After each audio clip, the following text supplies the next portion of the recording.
ایک نوجوان کو ایک بزرگ نے ہنستے ہوئے دیکھا تو کہا کہ کیا تو اس بات کو جان گیا کہ تو پل صراط سے آسانی سے گزر گیا؟ کہا نہیں۔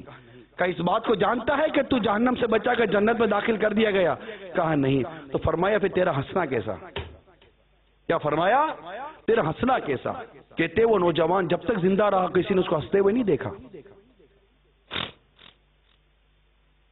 یہ اچھے مسلمانوں کی علامت ہوئی نا کہ انہیں نیکی کی دعوت دی گئی، ان کو عبرت کی بات بتائی گئی اور انہوں نے فوراً نوٹس لے لیا اور زندگی بھر کے لیے سنجیدہ ہو گئے۔ ہمیں تو سمجھا کر اتنا سمجھایا کہ بعد اوقات ہم کہتے ہیں کہ یار کوئی نئی بات بتاؤ نا۔ ارے نئی بات کب بتائے؟ پرانی بات پر کتنا عمل کر لیا بھائی؟ یار کوئی نئی بات نہیں ہوئی، بیان میں کوئی نیا موضوع نہیں آیا، بیان میں کوئی نئی روایت نہیں آئی، بیان میں کوئی نیا واقعہ بیان نہیں ہوا۔ یار کوئی نئی بات بتاؤ نا۔ اچھا بتائیے پرانی باتوں پر کتنا عمل کر لیا؟ امی کوئی نئے چاول بناؤ نا، امی کوئی نیا گوشت بناؤ نا، روزانہ وہی کھانا کھاؤ، کوئی نیا کھانا نہیں چاہیے۔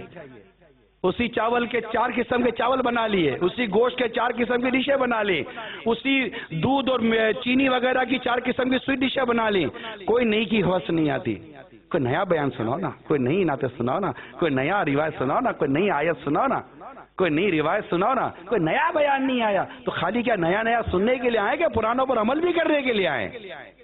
کسی اور سے نئے کی توقع تو رکھتے ہو مگر پرانے پر عمل کتنا کیا ہے؟ کبھی اپنے گریبان میں ہم نے ڈھانکا؟ پچھلے بیان میں کہا گیا کہ یہ کام حرام ہے، چھوڑ دو، چھوڑ دیا۔ یہ کام ناجائز ہے، چھوڑ دو، چھوڑ دیا۔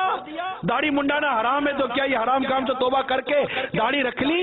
نہ، اپنے نے کوئی نیا کام نہیں کیا، سارے پرانے گناہ باقی ہیں۔ بیان ہر وقت نیا چاہیے بھائی، موضوع ہر وقت نیا چاہیے، مواد ہر وقت نیا چاہیے۔ ٹھیک ہے بھائی، تمہیں ہر وقت نیا چاہیے، پرانا بھولتے جاؤ، کہنا پچھلا چھوڑ آگے دوڑ۔ پچھلے پر کتنا عمل کیا؟ ٹھیک ہے بیان اچھا ہونا چاہیے، مفید ہونا چاہیے، بیان میں کس قدر قرآن و حدیث کی باتیں ہوں اپنی جگہ پر ہے، لیکن ہم اپنا جائزہ لیں، ہم نے کیا کیا؟